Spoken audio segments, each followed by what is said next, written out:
Donald Trump made a visit to the doctor today, and for most people, a regular checkup wouldn't make headlines. It would just be a normal day. But when it comes to Donald Trump, nothing is ever simple. His health and appearance have become a topic of constant speculation, and this latest trip quickly turned into national news. That's because one of his top allies, Carolyn Leavitt, just revealed something that raises serious questions, not only about what's really going on with his health, but also about the incredible level of hypocrisy we're seeing from this administration.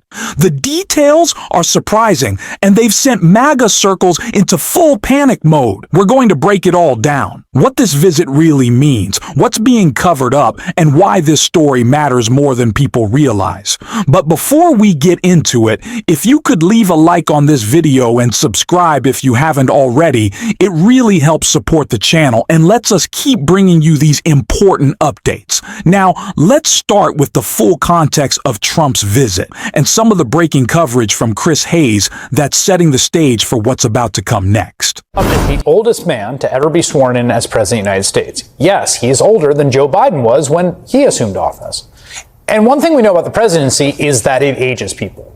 Right? I mean, you can see in the comparisons of presidents when they took office versus when they left office. And it's more than just the passage of time. They're dealing with the stress of running the most powerful country on earth.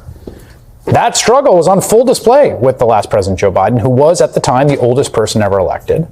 And Biden was ultimately forced to drop out of his reelection bid as a result. And then the country just turned around and elected a man who, again, broke the record for the oldest person to become president. And 9 months in, I gotta say, the guy doesn't look great. He's got a reoccurring bruise on his hand. He's constantly trying to cover up with makeup. He's got severely swollen ankles, which the White House attributes to a very common condition among senior citizens. But it's more than that. Mentally, the guy seems off. He's constantly drifting off during meetings, unable to properly understand questions from reporters, rambling even more than he did during his first term. And that problem is compounded by the fact the administration is among the least transparent we've ever seen. Just take a look at this official White House announcement about the president's schedule just today. Quote, on Friday morning, President Trump will visit Walter Reed Medical Center for a planned meeting and remarks with the troops. While there, President Trump will stop by for his routine yearly checkup. He will then return to the White House. President Trump is considering going to the Middle East shortly thereafter. Wait, what was that part sandwiched in the middle there? Oh, the president's going to talk to the troops at Walter Reed and, hey, while you're there, might as well pop in for the yearly checkup. But here's the thing, Donald Trump already had his annual checkup. It was in April. Here's the official White House readout from that visit, the one where they said he's 6'2" and 224 pounds, which is, by the way, the same height and weight as Patrick Mahomes. But if you're concerned about the president needing 2 physicals in 1 year, have no fear. Trump says he's doing just fine. I think I'm in great shape, but I'll let you know. But I have no difficulty thus far. Is there wood around here? I'll knock on. No difficulty. Physically, I feel very good. Mentally, I feel very good. You know, I did about 6-7 months ago. I do physicals. I like to, when I'm around, I like to check. I also did a cognitive exam, which is always very risky because if I didn't do well, you'd be the first to be blaring it. And I had a perfect score. And one of the doctors said he's almost never seen a perfect score. I had a perfect score. I got the highest score. And that made me feel good. Trump didn't let us know, though. He didn't take questions as he shuffled in or out of Walter Reed today. I do kind of wonder why. Maybe he didn't get a perfect score this time? So Donald Trump had himself a checkup, but it wasn't a checkup. Because it wasn't annual, it wasn't semi-annual, it was kind of out of the blue, and as Chris Hayes mentioned, it was nicely slotted in with a visit to the troops as to say, oh, we're just here. It's along the way. Why not? Why not stop? It's convenient, but not really. It was planned. It was specific. They've been covering up Donald Trump's health, but now they have to take a look. And with so much going on, Donald Trump bleeding about China and tariffs, trying to distract you with a government shutdown, perfect opportunity for the mainstream media not to be paying attention. But as much as this administration wants to hide, there are certain things that they can't. And so Carolyn Levitt had to give us the details at what happened at Donald Trump's checkup and what type of procedures he underwent, what medication he was given. And while there's been so much talk of vaccines and Tylenol, it's a little bit surprising that Donald Trump got a bit of his literal own medicine. A piece of the report on Donald Trump's visit reads as such: in preparation for upcoming international travel, Donald Trump also received preventative health screenings and immunizations, including annual influenza and updated COVID-19 booster vaccinations. Donald Trump has reportedly received a COVID-19 vaccine, the very same type that some public figures, including RFK Jr., have claimed to be unsafe. It's a moment that highlights a clear double standard. Those with power and privilege often have access to the very protections they tell others to fear. This situation reflects a deeper issue, a system where the rich and powerful can access every advancement of modern science, while ordinary people are left struggling to afford even the basics of healthcare. In one of the wealthiest countries on earth, scientific progress, built on research and taxpayer-funded innovation, should benefit everyone. Instead, it's being turned into a political weapon or priced out of reach. If you're wealthy, you can afford every safeguard for yourself and your family. But if you're middle or working class and you've been convinced by misinformation to avoid medical care, you're the one who pays the price, literally and personally. Meanwhile, those at the top quietly take advantage of the very systems they publicly criticize. Donald Trump's own administration was responsible for Operation Warp Speed, which accelerated vaccine development. Yet his allies often refuse to acknowledge that fact. It's the height of political hypocrisy, using science for their benefit while denying its value to their followers. This behavior represents more than simple contradiction.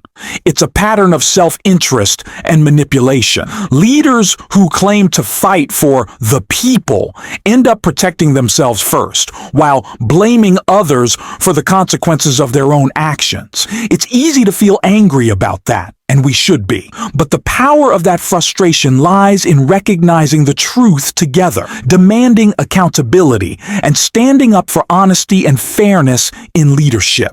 As journalist Chris Hayes recently pointed out, this isn't just about one politician. It's about the kind of society we want to build. One where science, truth, and compassion matter more than power and profit. There is a very large peaceful protest that is planned for October 18th. By the way, I don't think the Democrats have any relationship to whether they're holding the government hostage over it. It's completely one has nothing to do with the other. That protest is not going to just be in Washington, but it's going to be in thousands of communities across the country. Now, I'm going to tell you something. It's not called a Hate America protest. They couldn't actually say the name of the protest because it would be so obviously American in its name. It is the No Kings protest. No Kings being a value, I think, that unites all of us as Americans. Republicans are trying to paint this as some kind of reverse January 6th plot by leftist terrorists. But it's a lie. It's a despicable lie, honestly, and a dangerous one, because there was already a No Kings protest earlier this year. Remember?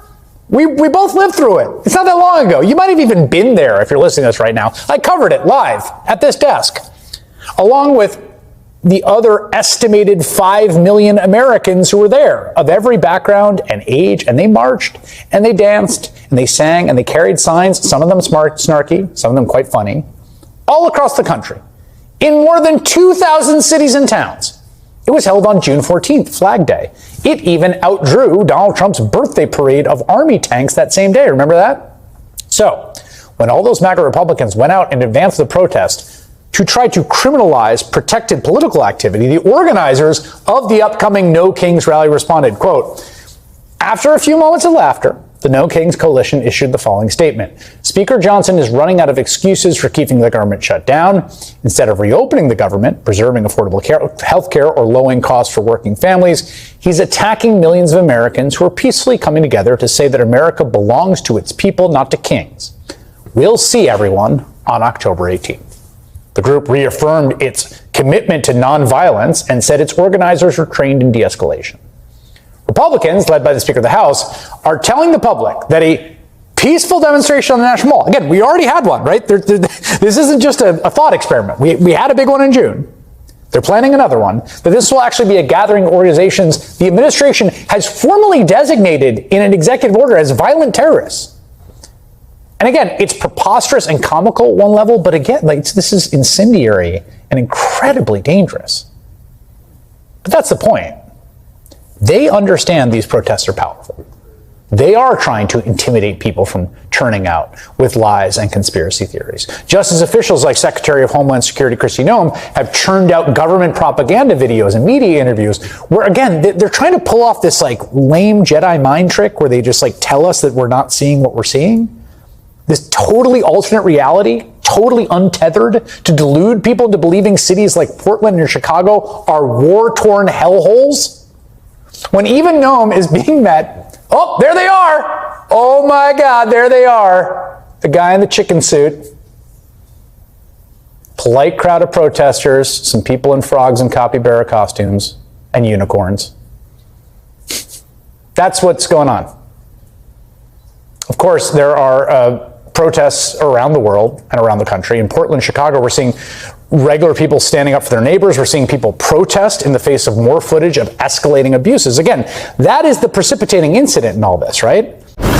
There's real energy building across the country right now. I've been talking with friends who are helping organize peaceful No Kings demonstrations, and they're telling me this next one will be the biggest yet. I went to one of these events myself when I was back home in Orlando. It was incredible. The energy, the unity, the love for democracy and fairness. It was inspiring. This time, it's going to be even more powerful. So if you can, go out and be part of it. Stand with your community. Meet people who share your values and your passion for justice and equality. Enjoy the feeling of hope that comes from people coming together for something bigger than themselves. And hey, if you've ever seen those funny signs that say, Midas Touch sent me, they always make me smile. Maybe one day I'll see a few that say, Jack sent me. But truly, it's not about that. It's about being there, standing up, and showing love and solidarity. If you'd like to support our work here, please hit that subscribe button, give this video a like, and drop a blue heart in the comments. And until next time, I will see you soon.